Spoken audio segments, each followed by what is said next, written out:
kita sapa kembali penelpon berikut ini, Pak. Oke. Halo, selamat pagi. Halo, selamat pagi Mas Ali. Iya, halo. Dengan Pak Ryan ini? Iya, betul Pak. Iya, apa kabar di Sydney, Pak Ryan? Alhamdulillah, lagi mendung ini. Lagi mendung. Wah, di Jakarta cerah ini. Iya. Silakan Pak Ryan. Saya mau ikut nih karena juga saya aslinya orang dekat Bangka tuh saya. Oh iya. Tepatnya di mana Pak Ryan? Musi Banyuasin. Musi Banyuasin, ya. Rayu itu. Iya. Saya tertarik karena banyak orang kampung saya pergi ke sana. Nah ini mungkin dari segi keuntungan atau hasilnya ini perlu hati-hati supaya jangan putra asli Bangka itu kebagian. Itu satu, sampai jangan terjadi kecemburuan.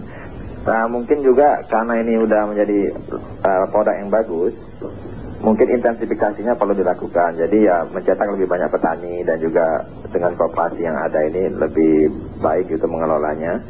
Dan saya juga bangga karena banyak lada putih ini diimpor di sini ini. Jadi di Australia sendiri konsumsinya banyak ya?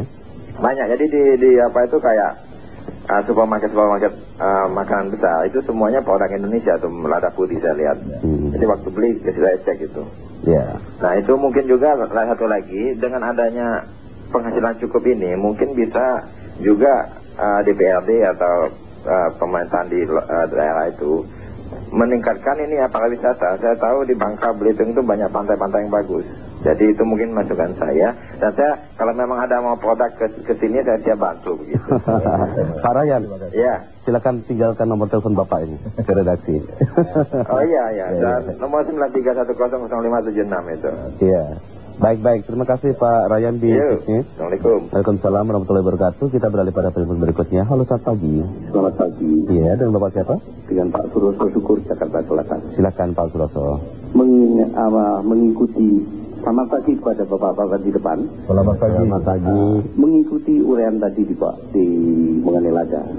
Kami sangat tertarik dengan masalah itu. Jadi menurut saya bahwa negara kita saat ini sangat membutuhkan dolar. Sampai kita merengek-rengek ke IMF untuk mendapatkan dolar. Alangkah baiknya kalau lahan pertanian lada ini baru tertanami kurang lebih tadi 4%. Dari 3% Pak malah. Ya. Apakah sekarang ini satu kesempatan yang bagus dari pemerintah untuk mengoptimalisasikan lahan lada untuk lada. Sedangkan kita juga banyak pengangguran.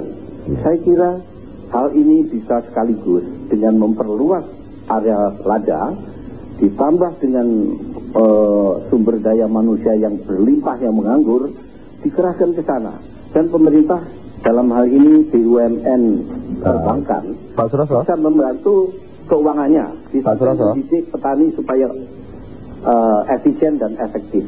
Saya kira kalau ini banyak hasilnya meningkat, kemudian diekspor, kita sudah akan dapat dolar. Baik Pak Suroso, saya kira. Terima kasih. Iya. Itu saja. Baik, terima kasih Pak Suroso. Silakan Pak. Dan memang Bung Ari, sorry sedikit soal ini, sebetulnya lada ini di Bangka Belitung yang paling unik adalah itu perkebunan lada rakyat, bukan perkebunan besar. Kami sendiri Koperasi LBM itu 2026 orang anggotanya. Dan belakangan kita ada juga rencana untuk masuk ke Bangka dengan kawan-kawan petani lada di Bangka. Itu diperkirakan potensi untuk menjadi anggota kita hampir 4.000 di Pulau Bangka ini. Dan karena ini adalah perkebunan lada rakyat, jadi hasil penjualan lada ini yang sebesar tadi saya sebutkan, itu seluruh uang hasil penjualan itu akan berputar di kedua pulau ini. Sedangkan perkebunan-perkebunan besar yang belakangan sering ada di sana juga ada kelapa sawit dan sebagainya. Begitu mereka ekspor, itu uang mereka tempatkan mungkin di Jakarta, mungkin di Singapura dan sebagainya gitu. Jadi sehingga perputaran uang tetap mengecil di daerah itu. Nah kalau kami lada tetap tinggi gitu di sana itu. Perputaran uang tetap di daerah itu. Betul. Dapat menggerakkan dari daerah itu sendiri Pak. Betul. Baik, dan ini yang menarik sekali. Peranan koperasi sendiri bagaimana untuk meningkatkan atau mendorong kesejahteraan para petani?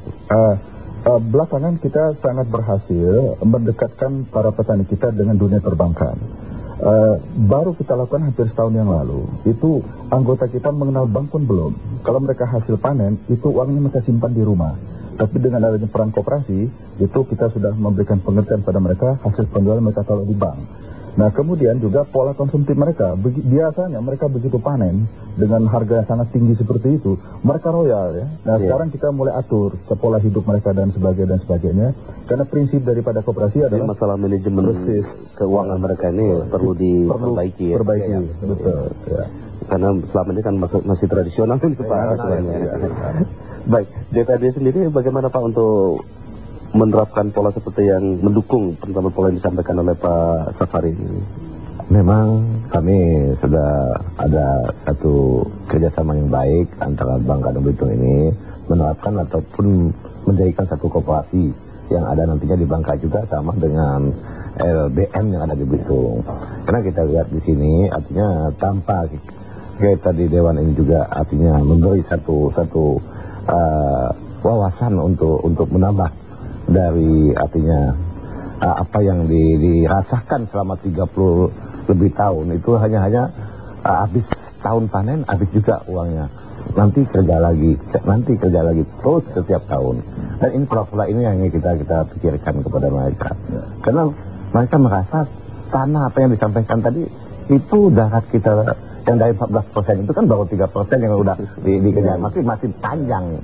Nah kita kan dengan Bangka itu kan dengan pasca timah begini ini harus kita cepat-cepat mengalihkan daripada permasalahan lada ini. Mungkin juga dengan junjung yang itu kan ada pakai kayu gitu Pak ya. Pakai kayu itu harus kita pikirkan juga dengan dari kehutanan kita juga itu ada semacam modernisasi. Iya, itu yang harus kita pikirkan. Dari tadi 14% baru tergarap 3%. 3% itu. Artinya 11% masih menunggu peluang. Ini kan butuh modal yang besar. Butuh modal. Sebenarnya tidak terlalu besar ya. Untuk menginvestasikan di sebuah perkebunan lada, 1 hektar itu hanya butuh dari awal sampai panen itu hanya sekitar 24.800.000. Ya, keuntungannya berapa dari 24 juta itu? 24 juta. Nah, dalam 1 hektar kita bisa menghasilkan 2.500 kg. Itu kalau kita 2,5 ton ya. Kalau kita sedangkan 1 ton itu kira-kira sekarang hampir 35 juta. Jadi bisa menghasilkan kurang lebih sekitar 75 juta. Dalam 2 tahun setengah. Kalau kita menanam dari awal gitu. Iya kan. Jadi berapa kali lipat dari bunga bank sebetulnya itu, dan sangat menarik gitu.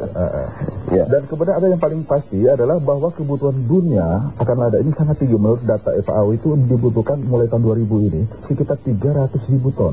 Sementara yang mampu disuplai oleh negara produsen lada seperti Indonesia, Brazil, Malaysia dan sebagainya baru sekitar 35,7%. Masih langka gitu. Maka harga lada ini agak stabil di pasar internasional sekarang. Jadi peluang ini yang harus sangat besar. Lahan sangat luas, pasar sangat besar. Nah yang tidak ada adalah dunia perbankan belum melirik kita. Mungkin kurang disosialisasikan barangkali begitu. Baik.